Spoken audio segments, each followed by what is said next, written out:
All right, get all in there. This is JF from SoundEscapeMusic.com, bitch. Hello. Got the J-Man. And this is Jake from Strung Out.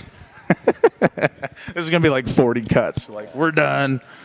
All right, so I was originally anticipating having the whole band here, but since you're here, we can have like a little heart-to-heart. Yeah, we can. It's pretty tough to get everybody together. I understand. Yes, as you've seen. Jordan's out like motocrossing and shit. Yeah, he's playing like Ivan Stewart's, super. He's out in the parking lot right now. Yep. All right, so the first question I had for the band, but you can do it as a member of the band, which we kind of talked about a little bit, but like, how is the tour going? You've got Evergreen Garris,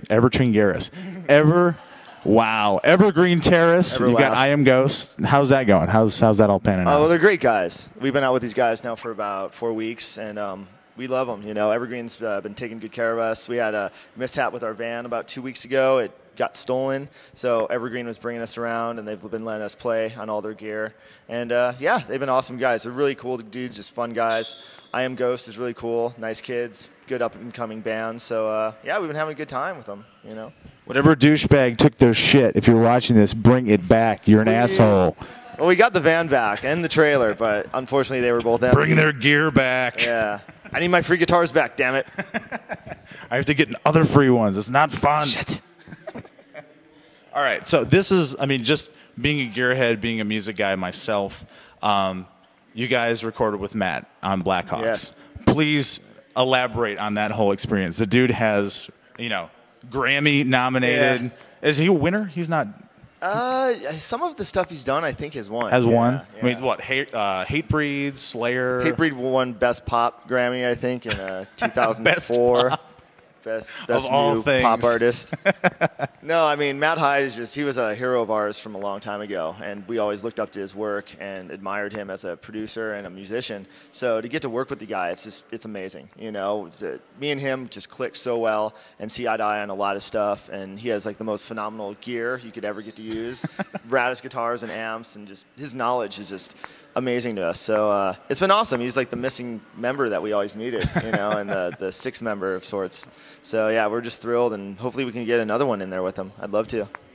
What? So like, who did you guys do Ryan Green? Did you record with Ryan Green like a long time ago? Yeah, we never got to do a complete record with him. Like, right. I'm a little bummed about it. Did you do the EP? We did. Well, he mixed our EP, Element of Sonic Defiance, right. But we recorded it with a different guy. And then he recorded our second album, Suburban Teenage Wasteland Blues, but then we mixed it with another guy. So unfortunately, we never got to do, start to finish with Ryan, which I was always a little bummed about because I was a big fan of his productions too. Hell yeah. But we kind of got away from that because he started doing all the Fat bands. If you were coming on Fat Records in the 90s, there's 99% chance. No Use, Good Riddance, all these other bands. And he did great work with them, but we always were a little wary of just kind of being a part of that, We always sort of wanted to try to just do our own thing and distance ourselves from it a little bit and just try to find our own sound, because we were still trying to like carve our own niche.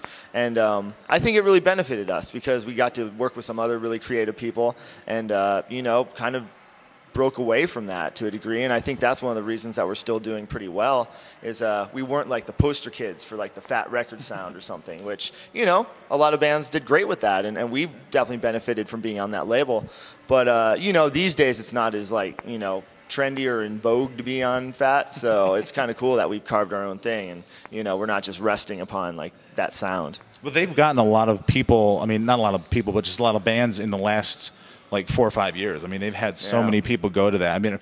I remember getting, what was the Survival of the Fattest? Rotten Apple was on that. Yeah, that was. I remember getting that. I was like, I'm not to like post how old I am, but like you guys are a little bit older than I am. But like I remember seeing that shit when I was I must have been like 8th, 9th grade, rocking out. It's crazy to think back to those times. I was like 19, and it was just so exciting back then. To be a part of it all and to be working with Fat Mike and all these bands that we really looked up to. It was just I was just blown away by the experience, and I'm just so stoked to still do it. What's it like working with Fat Mike? Like, Fat Mike is your boss. Yeah. Like, how the fuck does that happen? Well, he's like, seriously. It's a very casual thing, It's probably the most casual business relationship you could have, because we just get together with the guy for lunch every 2 years and, tell him we want to do a record and talk about, we want to do this. Can you do this? Can we get this? And, it's always the go.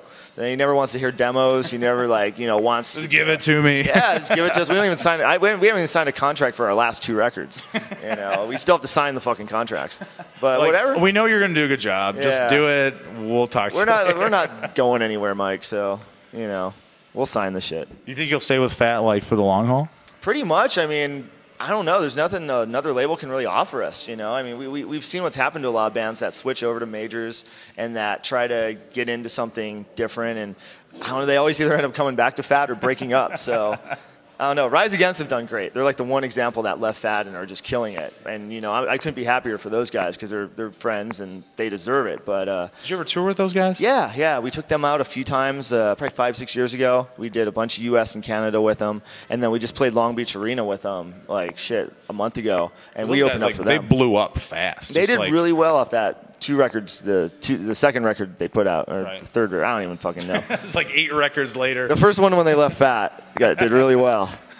And, but we've known Joe since the 88 Fingers Louie days, 10, 15 years ago when we first started playing. And I'm just happy to see him still doing it and to see those guys. Fingers up your ass. Yeah. Exactly. All over that stuff. I love those guys, and I still listen to that record. And it's cool to see the evolution and now what they're doing. And Tim's a phenomenal singer, and all those guys are just great dudes. His first band was Baxter. Right? Really? I didn't ever hear them. I'm pretty sure. I'm pretty sure it was back.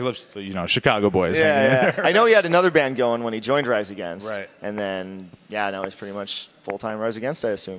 But those dudes are just great guys, and we were so happy that they put us on this show with them because it was one of the most special shows we've ever played. That's cool. Those guys, I've never seen them put on a bad show. Yeah, they're just hands awesome. Hands down. I'm so happy to see them it actually makes me have a little faith in society and music listeners that they are doing so well. So it was sick when I met Joe the first time. Dude, I've been listening to you since I was 12.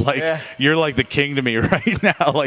He's like, oh yeah, I play bass. Well, whatever. Really humble guys, they're nice dudes. They're not big rock stars or something. No, so. they totally they can meld with you. And I think when you do this for a while, it diffuses a lot of that. A lot of kids that get into it real quick and get all this stuff thrown their way. I think it's easy to lose sight of who you are and buy into all that. But if you've done it for a while and you've paid some dues, generally you can take the good with a grain of salt, and when if it happens to go away, you'll be all right, you'll have a good head on your shoulders. So. Good work for Fat. Yeah, exactly.